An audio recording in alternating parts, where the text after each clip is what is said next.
Hi, everybody. Welcome back to the Valleycast. We have a great episode lined up for you. We have decided, just by happenstance, guys, we're all wearing black hoodies. I didn't want to mention Whoa. it beforehand. Whoa! It's just so cute. We're like a little, like, well, we look like Antifa.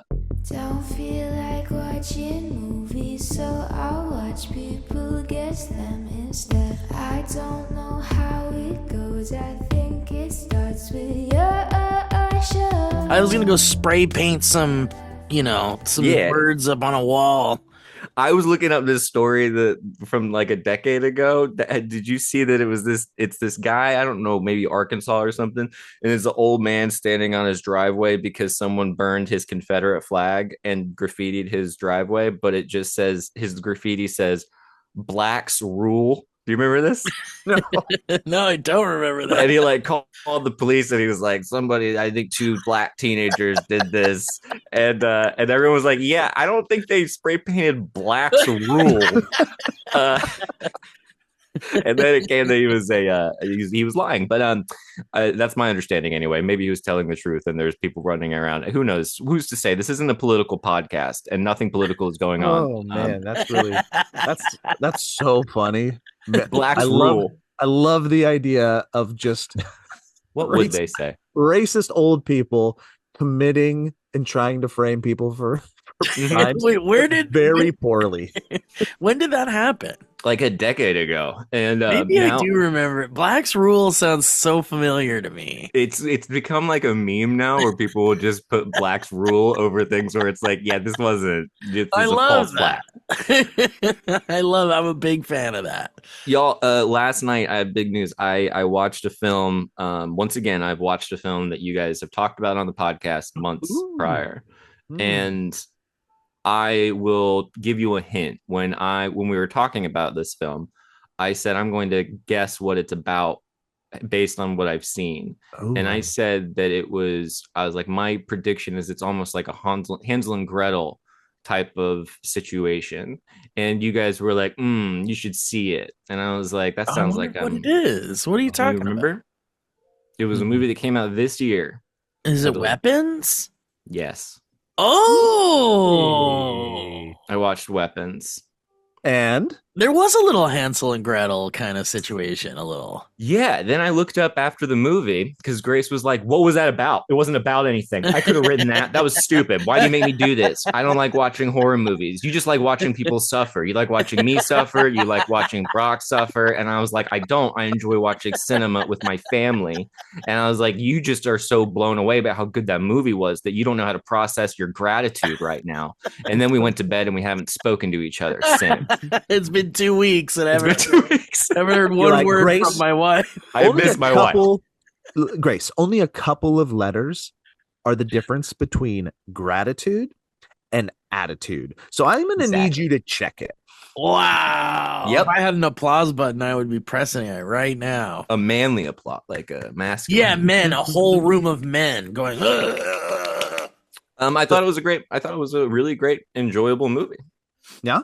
It's so funny, like, because I do understand the feeling of it being about nothing from people and being like, what the hell even was that?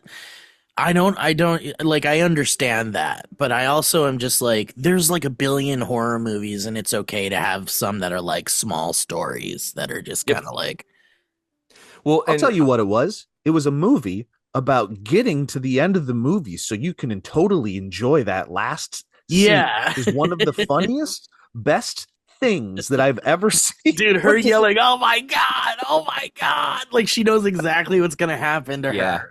yeah, She's it like, was "Ah." quite. I did not know what was going to happen to her, and it did not go well for her. Oh, Can I say that I think that there's something about watching evil people get their comeuppance in media that feels inherently good in our souls because of the evil surrounding us that doesn't have a comeuppance or hasn't had a comeuppance yet.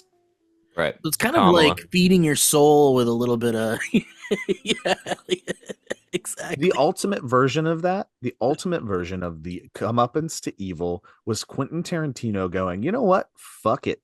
I'm changing the ending of history. Revisionist, the most fun version of revisionist history. That's like, it's like fuck yeah, Hitler got his face blown away by 95 bullets.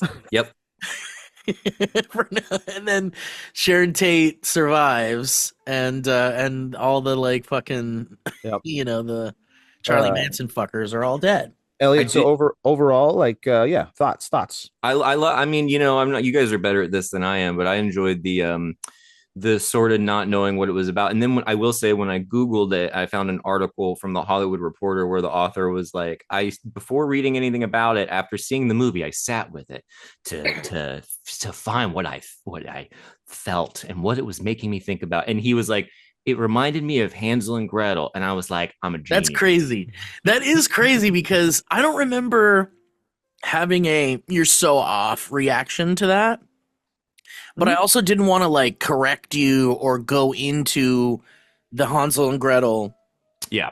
comparison before you saw it. But It's now that I think loose. about it, it totally is, because it's like being drawn into a old witch's house, lady, yeah. a witch's house. Yeah, yeah. Well, if you haven't seen it yet, everybody, you can skip this section. Could probably gonna get into some specifics here for a moment. I did walk, so as much of like in the moment, it felt almost kind of like, I don't want to say throwaway bubble gummy type horror, like you guys were saying, like it was about nothing. There were moments that like just stuck with me during the film and then after as well. I think if it's something can make you feel, whether that's like a horrible villain that you like straight up hate, like Percy in The Green Mile, who you're like, this Yeah. is the worst human being, You're like, and this I fucker actually needs to legitimately pay. hate this guy. If you can feel that, whether it's anger or sadness or happiness, I think a movie's being effective. And I thought it was so effective at making me feel so fucking bad for that child. I know. I Yeah. know that poor kid That having to like poor keep his kid. mouth shut about his parents being like dead, essentially. Poor Whitmer Thomas. Dude, Whitmer Thomas. That's so fun. He was in Friendship also, wasn't he? Yeah. I saw Yeah, that too. I saw that on a plane. I enjoyed that. I enjoyed that film. A couple Joe didn't moments. like it. I'm gonna fight Joe about it.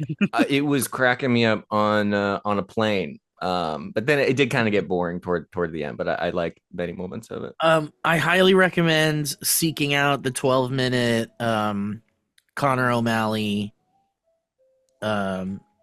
scene. Where you remember in the garage when Connor O'Malley and Conor O'Malley is the UFC fighter. he's yeah, exactly. McGregor. Is it Connor O'Gregor? Is it UFC? You know Connor O'Malley. He's the like comedian that's like he's always on God, he's on all Seth the Meyers. He's in Seth Meyers, and he's like Yeah. He's the guy that's like at the party going like I think we should what did he say about Yeah. the Gulf War? Like we shouldn't have left or something. We shouldn't have pulled out of Iraq or something. You mean in the garage when he's Yeah, in the talking- garage when he's yelling at him. Yeah, There's like and a he 12 just like Yeah. that part cracked me because I really thought that scene was gonna be like making him feel better, and he just starts I screaming know. at the He's guy. like, your wife's so beautiful. Like, if I had that, I'd never leave the house. Like, there's a 12 fucking minute version of that scene, and it is just fucking insane. It's just back and forth. They're Fucking Tim geniuses. Robinson. Dude, and it honestly, and it was supposed to be in the movie uncut like that. And I think it would have been one of the best scenes in like a comedy ever, but the fact that they cut it out kept the tone of the movie as more of like a kind of movie. a thriller movie. Yeah, Like, thriller. yeah, more of a dark movie. A darker movie, yeah. Through some other things that I've seen recently. Welcome to the podcast where we talk about what we've seen recently for a little bit. Two documentaries that I highly recommend. There is the John Candy documentary, if you guys haven't seen it. I'm Is it holding good? off. Cool. I don't want to cry. It's really good. It is melancholy as hell. However, man, fascinating dude. Just seems like one of the things on Earth that like wasn't supposed to be here for us Yep. because the gift was so large. Yep. And then you'll learn a lot about him and that whole like Second City crew. They're all in it, so it's really really cool. That's to cool. do that. And then last night while I was gutting pumpkins, Disgusting. I turned on, there is a Michael Downey documentary, or sorry, not Michael Downey, Jesus, Jim Downey from SNL, the writer that has been there for like since the beginning, and how The guy from the Conan podcast. yeah.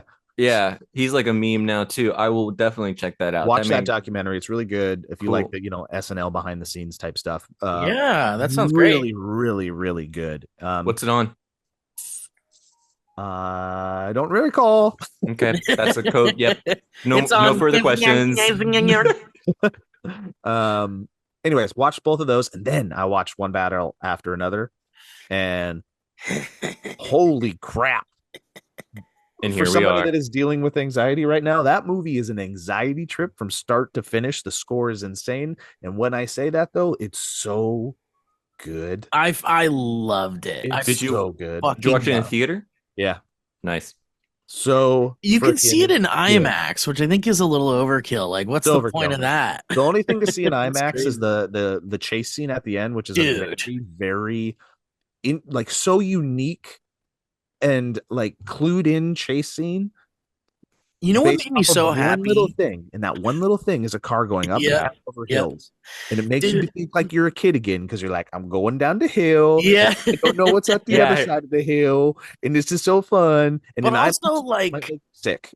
but dude, the just the visual, the unique visual aspect of it.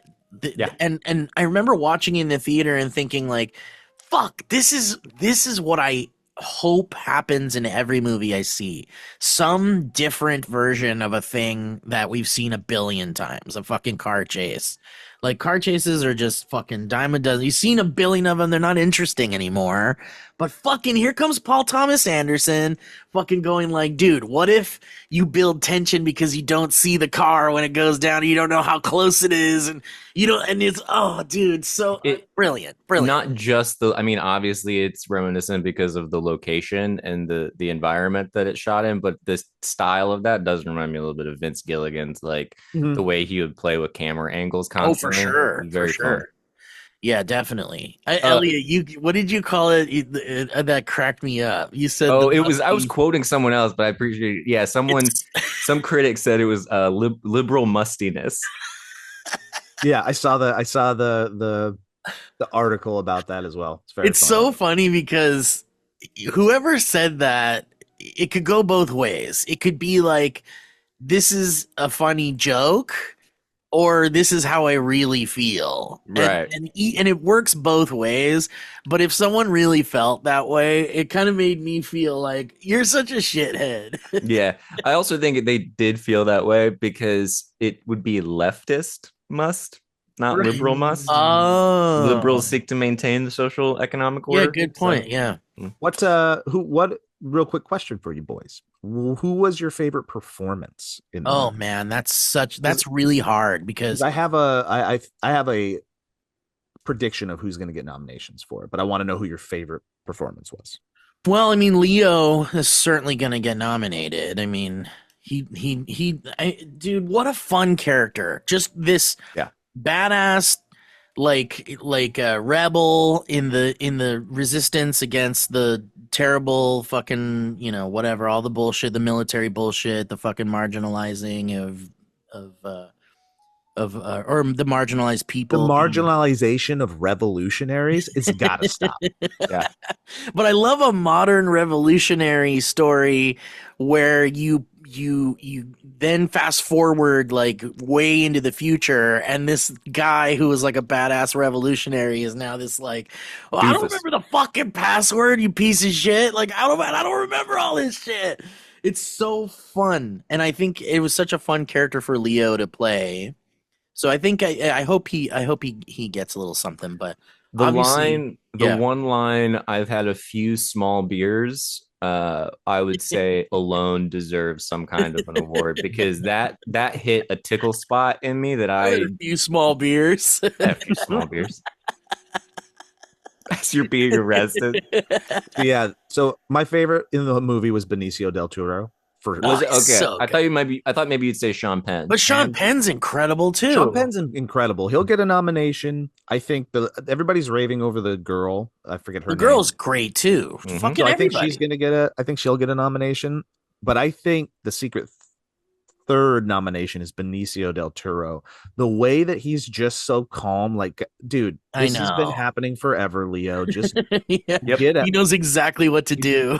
he's so funny. He's so calm. I loved like the nuance of everything that he was doing was amazing. It was the perfect juxtaposition to everything else going on in the film. Like just this calm streak, like this flatlined heartbeat that just centered everything while everything else was going crazy. I think Sean Penn was, again, next level crazy. The fact that he was so yoked at 65 is insane. Dude, I know. I think Leo was great and entertaining. I just don't think he did anything that he's never done before. Yeah. Like he just felt That's just him. Yeah, that's just him. He's like always he kind of like that. was doing the best parts of Wolf on Wall Street again, which I love. It's like Slacker Wolf on Wall Street, kind of. Super entertaining. I saw someone comment, and I have a question. This is directed at Steve, mostly, but there is that moment when he's panicking and he's talking to the Mexicans. He's like, not that way, this, not that way, that way, and then he does the whistle. And someone was like, the fact that he so perfectly did the Mexican whistle is better than anything he did in Revenant. And so my question to you, Steve, is can you teach us? I know you know how to do it. Can you teach me and Joe how to do the Mexican whistle to honor your heritage? I actually all right. It's not a part of my life anymore, and I'm sad about it, and I have a lot of shame because now if you do that whistle, nothing really happens. And actually, what used to happen? What used to happen is you would get people coming to you and being like, "What's up, Cardinal? Hey, what's up? Hey, what's going on? Like, what do you got? What do you need? What do you want? What do you..." Like, depending on where you are. And nowadays, it brings in ice. That does put a kind of wrench in it. So there's a new one we're not allowed to share yet. So because it's more of a handshake. It's more of it's a quiet whistle. It's a Can you do it though? Do you know how to do it? Like, no, my dad would like try to teach my brother and I how to do it. It's that really quick one, like, and it just doesn't. It literally it comes from not having anything else to do. But learn how to do a whistle. And when my brother and I were young, we were like, we want to play Nintendo instead of listening to how to do that. And also when I was young, people were using it as a way to like kind of be like, hey, what's up, gang member? What's up, like fucking like, drugged out guy? Let's like. These are horrible nicknames, Steve. Drug guy. My friend, drug guy. This is my gang. That's drug dealer. That's drug guy. Let's see. We call one with the gun. That one's dad has a gun. Steve's Mexican whistle was beep boop boop boop beep boop boop boop boop It Super was talented. It was. I mean, I at least at this point in my life, the thing is I'm equipped to do it. I have the DNA and I have the facial structure to do it. Dude, this is great. I should make a video where I learn to do it. Ooh. Is it the bottom? What does it do? What are you doing with the fingers? What? Yeah, what is the finger? Well, that's the thing. It's like there's a whole thing, and to some people it comes so easily. You just put but the fingers are probably shaping your mouth in such a way that gives you that makes the sound possible. I want to look up a tutorial and see. I did feel like I was at home though when he did it, and I was like, that's very normal and regular. Cool. I liked it. I thought that whole scene. But if Leonardo DiCaprio can learn how to do it, you know what we're gonna find out is that it was just done in post. Right. Oh, probably. Anyways, great movie. Highly recommend it. Highly recommend Weapons as well. Go check them out, everybody. Good stuff. Support good original stories. Yes, please. Yes, please. I wonder what the budget was for One Battle After Another, because the budget for Weapons was small, and further, One Battle After Another was a lot. It Oh, must was be it? a lot because they also shot it on IMAX cameras, and That's that's right. like always like Yeah, I think crazy the whole as thing fuck. is like it's a big hit, but still not gonna like recoup everything. Did you guys see Or or maybe it have doesn't. any interest in seeing the Smashing Machine? On streaming. Yeah, yeah. But apparently it's great. I thought it was pretty good. Like The Rock is great. Like The Rock really gives you a performance. He just disappears into this guy and he does a great Good. job, and I give him so much props for like being able to transform like that. Rock Like, props. rock props. props. Listen, welcome to the portion of the show where we do rock props. What is The Not Rock Pop done? Rocks. Not Pop Rocks. Well, no, that's the internet challenge we did. We did rock props on Pop Rocks. We Right. did a pop. We're doing the Pop Rocks edition of rock props. It's hard to do. Pop Rocks rock props. Grace came home the other day. They do these like boxes for their podcast, and they Mamrie had made these little vials of pickled Pop Rocks that you can put on like the rim of a cocktail glass. Oh, that's So you fun. like dip the glass into the Pop Yeah. Rocks, and then it stays on the glass. Yeah, and it tastes like pickles, but it's Pop Rocks. It's That's pretty so crazy. interesting. So wait, so what? So I don't know. Like martinis? did someone pickle Pop Rocks? Yeah, she made them like home, Pe- like Pepper Piper pickled Pop Rocks rock Pickle- props. yeah, Peter Piper. a peck of pickled Pop Rocks. Peter Piper. Peter Piper picked a peck of pickled Pop Rocks. Pop Rocks. Wait, but like this was a homemade thing? Yeah, yeah, you can buy Pop Rocks and they're flavorless. Oh, interesting. And A then you slight could sweetness throw them in it. into brine or something, and then you just let them Yeah, No, brine. you take them and you take like 3 or 4, you get a little funnel, you put them right into your pee hole. Yep. And woo woo woo woo, Dude, woo, listen. woo, guys. Someone has done this. Mamrie. She put her Maybe- dinker in the Pop Rocks. Maybe put Pop Rocks in her pee hole. I'm fairly certain the Venn diagram of people who listen to both podcasts, it's 2 separate circles on different sides of the room. So Well, we're disgusting and they're classy. Zero crossover. Maybe at one point there was a little crossover. except trying with these shows, y'all, the amount of people who come up with these shows we're doing around the country are there's people that enjoy us. Did you guys know that? Yeah, you said that you were discovering that there are people out there that still enjoy what we do, Yeah, which it's really is sweet. that's Anyway. crazy. It reminds me of going to those old like Hollywood collectors shows where there'd be like just old like the guy from fucking the whoever was still alive from Gilligan's Island, and I remember meeting Buddy Hackett before he died and shit. That's cool. And you go up to these people, and like Rip Taylor was someone. I don't know if I ever talked about my love for Rip Taylor with you guys, but I definitely had a love and still have a love for Rip Taylor in general, because what a fucking flamboyant weirdo that guy was. Mhm. I really relate. enigma to me. Enigma. Oh yeah, Rip Taylor would show up and he would pop, and it would be like in the twilight of his career, yeah. on Jackass movies. The You know how Jackass stuff. He would come Yeah, at the end, and I'd be like, I know that guy, and he seems super interesting, but I know nothing about him other that he just seems like an eccentric weirdo. yeah. He was just a chaotic, eccentric weirdo that they'd put on like the Hollywood Squares back in the day, and like all those old TV shows where they'd have like some guy come in, they go like, "Oh, here's Rip Taylor," and he'd come in and he'd throw fucking confetti everywhere and go like, "Oh!" And he had this like wig, and he would like spin it around and be like, "Oh, he's got a wig." He's admitting he has a wig at a time where people would like try really hard to hide their wigs and shit. But I remember meeting Rip Taylor, and he was like, he definitely wanted to fuck me because I was a young Congratulations.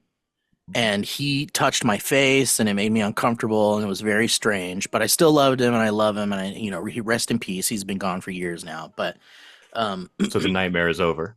but you go up to him, he's fine. I have my I finally have my what Your is piece. yeah, I have my piece. I found my piece now. But That's a you go horrible up to him idea. and be like, as a young man and be like, I'm such a fan or whatever. And he'd be like, how do you even know who the fuck I am? Like, how do you? And it would be so fun to watch people go like, we're still big fans of your shit. I can only imagine that as we get older, there will be people that will be like, dude, I'm a fan of your shit. Like, I remember Yeah. my dad used to show me your Bratz and Beretta videos and like stuff like that and be like, what the fuck? That like blows my mind that there's still people out there. That must be what it felt Mhm. like a little bit out It there. is. I think that's how Brad Pitt must feel. Yeah. Especially after the allegations. I don't even know if they're allegations. They're not allegations. They're absolutely just they're true. Just truth. He's a bad guy. Is that what it is? He's a bad dad. He's a little abusive and You got a little bit of he's the abuse. kind of abusive that doesn't care who knows it or sees it. Which is a probably scary abusive arguably to one of me. the worst kinds. Yeah, because then it's like, well, then what are you doing behind closed doors if you don't care that the public sees it? And you're a fucking mega star. So like, Right. what is that? That's wild. What was I gonna say? I went to I've been doing a lot of stuff around town for Halloween and just kind of like exploring because this is still my first year. We're coming to my first year in Long Beach, and so I'm trying to discover like this is our first Halloween in Long Beach. So I'm like, what's the Halloween stuff like in Long Beach? So you got the Queen Mary, and that's What's dope. the Halloween? Dude, the Queen Mary Dark Harbor is so good. Huh? Cool. I loved it. Cool. I just Didn't want to feel like say, a tourist trap or like just a kind of.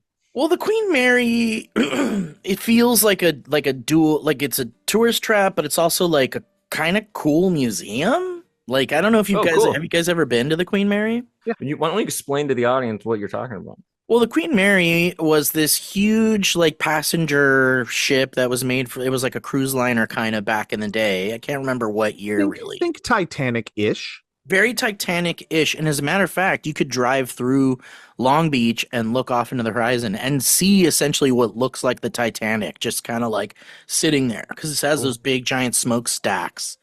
I think there's some relation to the Titanic in like design in some way. I don't know. There was a lot that like went in one ear and out the other because I was very high. Here, let me help you out here, Steve. The Queen Mary is a retired British ocean liner that operated primarily on the North Atlantic Ocean from 1936 to 1967. It is currently a hotel, museum, and convention space in Long Beach, California. There you go. These queens were the British response to the express superliners built by German, Italian, and French companies in the late 1920s and early 1930s. There we go, 1920s. So this is it's an old fucking boat, and it's like I didn't get any creep vibes from it, although there is a section of the Queen Mary, and Joe, I don't know if you remember this, but there's this area where you can like go deep into the ship and then you can like look into a giant pool into the bowels. You can see the like propeller of the ship, like one of the big giant fucking propellers, and it's like unfathomably large. Like you don't even know what you're looking at. You're like, whoa, this is like, and for some people, they get that like submechanophobia thing where they can't really see. Like that one really kind of is curious to me because I don't really know where the fear is in submechanophobia. Like seeing just like a big, dilapidated, like unoperational giant thing in the water is like scary. Yes. But is it because of the size and then the like isolation, the depth of the ocean where there's just like nowhere to go and you're just like all the above? I would say I find it those things ever since I was a kid in Florida, like going under like the water bridges and stuff, and you see these just like big pillars or like you're even like jumping out of a big ship. There's something very eerie about it. I wonder what that is. It just must be the vastness. Yeah. and then the size of things, and it just kind of makes you have this kind of existential The crisis. megalophobia effect, right? Yeah. Yeah, it's like megalophobia Or and lassophobia. submechnophobia. The lassophobia, is that Yeah. That's so one. fun. I love all these phobias. I think that's like really cool and fascinating. All of our brains are all broken and wired in different ways, and The but lassophobia can include fears of being in deep bodies of water, the vastness of the sea, sea waves, aquatic animals, and great distance from land. yeah, I mean Yeah, the all great that makes distance. sense. Yeah, the great distance from land part is maybe the most relatably scary part because you're like, sometimes I think about like what would happen if you were just like plopped out in the middle of the ocean with like nothing around you. Like, what do you do? You're like, can I Die. You die. like you just die, I guess, huh? You die. Eventually, you probably die.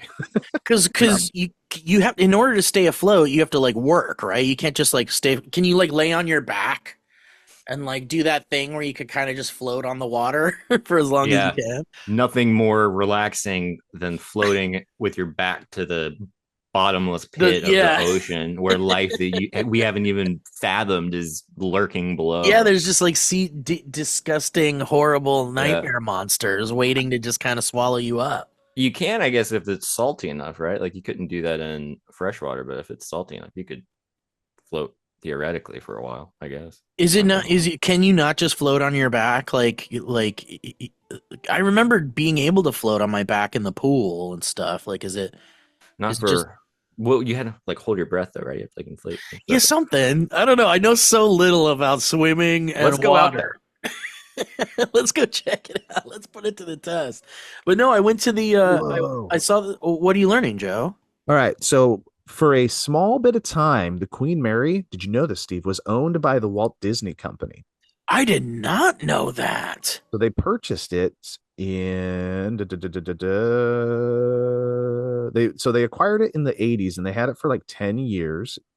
And Disney had been trying to buy the hotel for 30 years. When they finally this is a different hotel. When they finally succeeded, they also acquired the Queen Mary. This was never marketed as a Disney property. Through the late 1980s and the early 1990s, Queen Mary struggled financially. Disney pinned their hopes for turning the attraction around on Port Disney, a huge planned resort on the adjacent docks. It was to include an attraction known as Disney Sea, a theme park celebrating the world's ocean. Yep. I remember that. I did hear about that, and as a matter of fact, there are these islands that are out in Long Beach, kind of near the Queen Mary. Have you seen these, Joe? They're like I was like, what are islands. those? Yep. Those islands are so fascinating to me because they're man-made. They're not like natural islands, and they're called the Astronaut Islands. And Joe, I'd love for you to look this up because there's some information in there that I'm going to get wrong. But I think keep talking. They're called the Astronaut Islands, from what I understand, because they're all named after like different astronauts, and they're essentially oil wells. They're like oil. They like pull oil out of the ocean. Yep.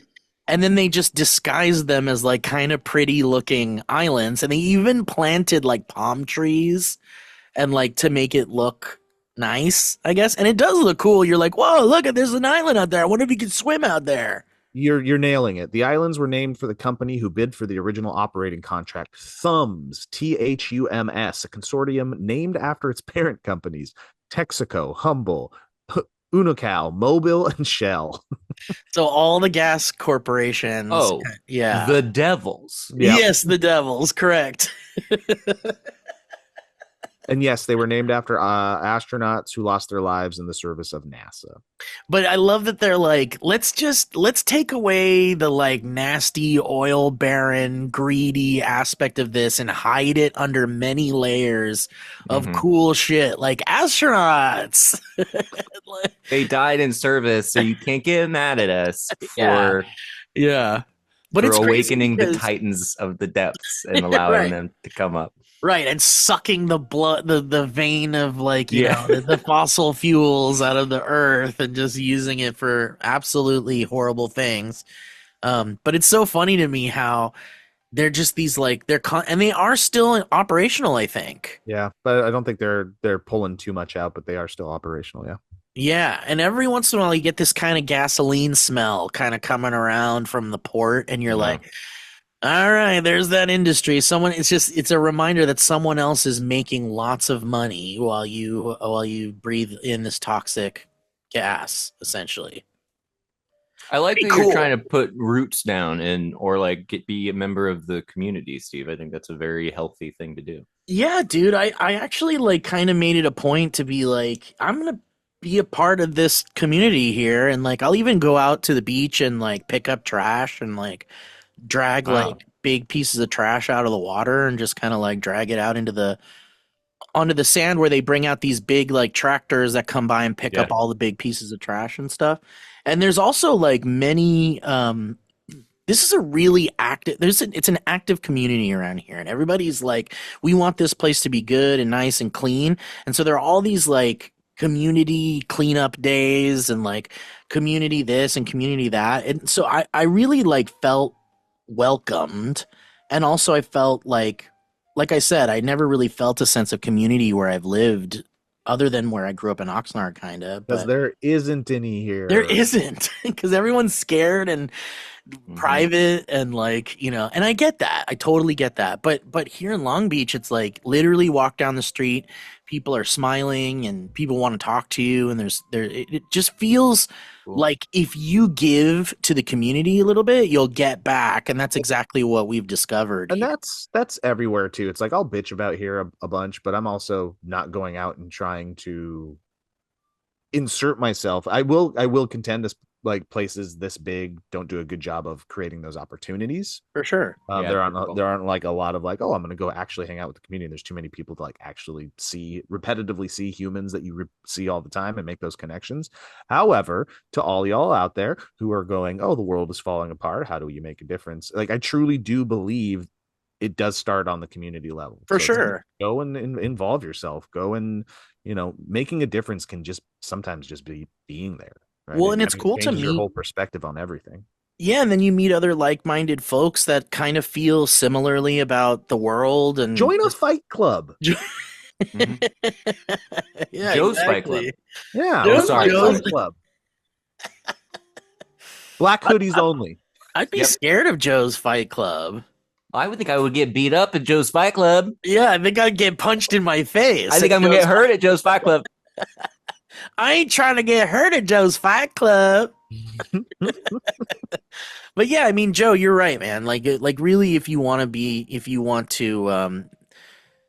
be a part of the good change in the world, I think building strong communities and is really like where is kind of like what you can do on your level of like trying Or to make a change. or stick with me here. Okay. Join ICE. Get a $50,000 signing bonus and affect your community. Dude, I love Spotify. No. Yeah, that was what I thought you were gonna say. That.